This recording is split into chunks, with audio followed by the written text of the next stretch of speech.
જૂના યુગની વાતો કરીએ કે જેમ વિષયમાં છે કે ગઈકાલે શું હતું, તો ગઈકાલનું આજે આપણે મોડર્નિટીથી જોવા જઈએ તો જે ગયું છે એ જ આજે તમે આજે જેમ આપણે ભોગ પર લઈ જઈએ વાતને, ખાવા પર. અગર શ્રી ગોસાઈજીની પરંપરા ભોગની, ખાદ્ય પદાર્થોની, આપણે એમાં પછી ડિટેલાઇઝ કરી લઈશું થોડામાં કરીને.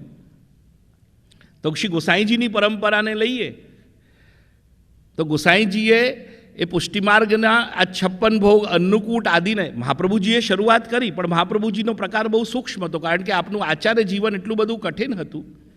પણ શ્રી ગોસાઈજીએ એને વિસ્તાર કર્યો, એને સ્વરૂપ આપ્યું. બાકી એવું નથી કે શ્રી મહાપ્રભુજીએ અન્નકૂટ નથી અરોગાયો, મહાપ્રભુજીએ અન્નકૂટની શરૂઆત કરી હતી. મહાપ્રભુજીએ શૃંગાર આદિની શરૂઆત કરી, પણ મહાપ્રભુજીના સમયમાં 2 જ વસ્તુ શૃંગાર થતા, પાગ અને મુકુટ. શ્રી ગોસાઈજીએ આવીને એને 8 બીજા સ્વરૂપ આપ્યો, ટીપારો આપ્યો, સહેરો આપ્યો, ગ્વાલપગા આપ્યો, કુલ્હે આપી, બીજા 8 વસ્તુ શ્રી ગોસાઈજીએ વધારી. પણ એવું નથી કે શ્રી મહાપ્રભુજીએ આરતી ઘર ચાલુ નહીં કર્યું હતું કે ફૂલ ઘર ચાલુ, બધું ક્રમ હતો, પણ સૂક્ષ્મ પ્રકાર હતો. ગોસાઈજીએ એને જીવનમાં એવો બનાવી દીધો કે જીવ, જેમ મહાપ્રભુજી કહે છે કે ચેતસ્તદ પ્રવણમ સેવા, તમે જીવ સેવામાંથી બહાર જ ના આવે એવો સ્વરૂપ આપે શ્રી ગોસાઈજીએ આપી દીધો. હવે જ્યારે ભોગની વાત આવે ત્યારે ભોગનો જે પ્રકાર શ્રી ગોસાઈજીએ એને કેટેગરાઇઝ કર્યો. એક કર્યો દૂધઘરમાં, કે જેમાં શુદ્ધ દૂધથી બનતી સામગ્રી, જેમ કે આપણે નોર્મલ ઘરોમાં પેંડા આદિ બનાવીએ, એ આપણે લઈ લઈએ દૂધઘર, કે જે વસ્તુ માત્ર દૂધથી સિદ્ધ થઈ છે અને અમુક દિવસે ટકશે, એને દૂધઘર આપણે ગણીએ. પછી આપ્યો નાગરીનો પ્રકાર, કે કેળાના જલથી કે નારિયેળના જળથી કોઈ બી સામગ્રી સિદ્ધ થાય એ નાગરી કહેવાય. પછી શ્રી ગોસાઈજીએ અનસખડી આપી, કે ઘી યા તેલથી સિદ્ધ થયેલી સામગ્રી, એ અનસખડીનો પ્રકાર, એ કાફી સમય સુધી બની રહે.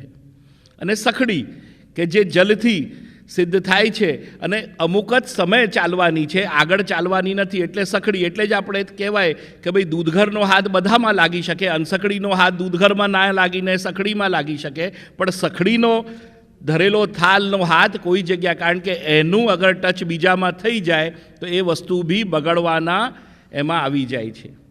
તો આ બધું કેટેગરીઝ આખું છે શ્રી ગોસાઈજીએ કર્યું. એની આખી વૈજ્ઞાનિકતા સમાજના વચ્ચે મૂકી, પણ આપણે બધા ભાવનાથી એટલા બધા ઓતપ્રોત છીએ કે એ વૈજ્ઞાનિકતાને સમજતા નથી.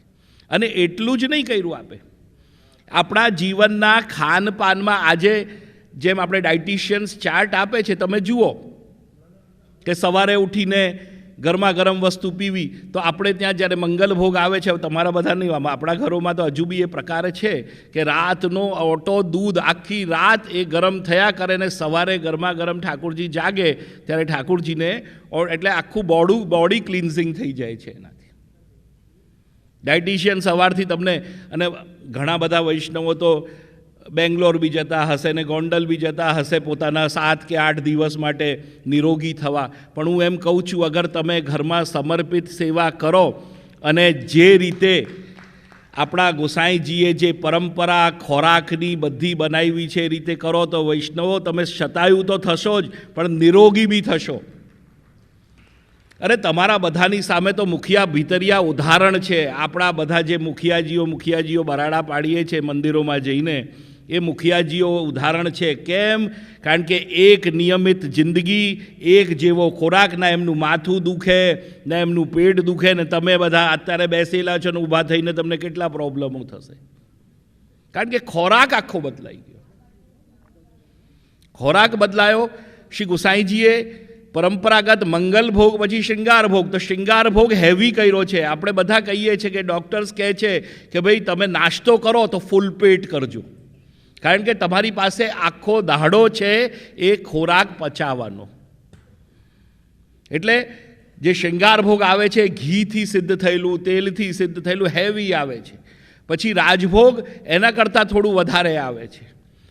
એના પછી અગેન આપણી લાઈફસ્ટાઈલમાં જાઓ, ડૉક્ટર કહે છે ખાવાના 2 કલાક 3 કલાક પછી ફ્રૂટ્સ ખાવા, તો આપણે એ જ ઉત્થાપન ભોગ, ફ્રૂટ્સ જ આવે છે, બીજું કંઈ નથી આવતું.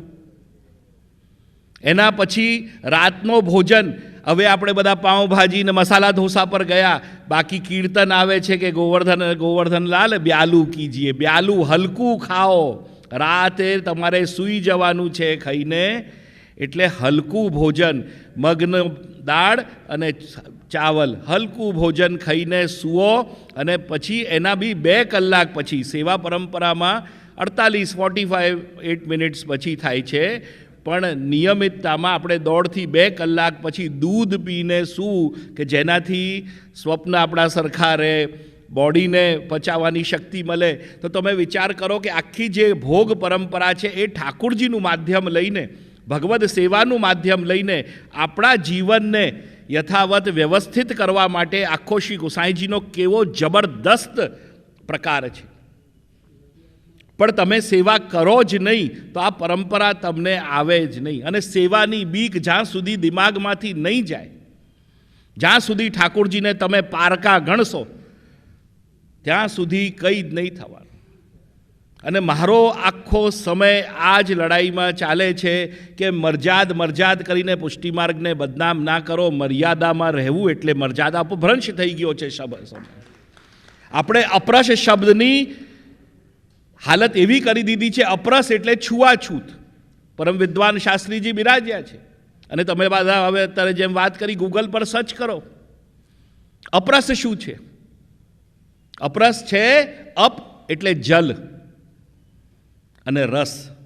જે જલમાં નહીંને તનુ નવત્વ દેહની પ્રાપ્તિ થતી હોય અને એ રસમાં ડૂબોતી હોય કૃષ્ણના, એને અપ્રસ કહેવાય. કે અપ્રસ કરી એટલે સુંદર જલમાં તનુ નવત્વ દેહ પ્રાપ્ત થઈ ગઈ અને ભગવદ સેવા એ રસમાં ગયા, એટલે અપ્રસ શબ્દ છે. આપણે એને છૂઆછૂત કે તું મને નહીં અડક ને હું તને ના અડકું. અરે આપણે તો આગ્રહ કરીએ છીએ કે મેં અપ્રસ કરી છે, તું અપ્રસ કર. હું રસમાં ડૂબી ગઈ છું, તું રસમાં આવ. આ માર્ગ છે આપણો. આપણા માર્ગે ક્યારે કોઈનો અપમાન કર્યો છે? જે રામાનંદ પંડિતને અધિકાર હતો એ જ મુના ભંગીને અધિકાર આ માર્ગે આપ્યો છે. આ માર્ગની વિશેષતા એ છે.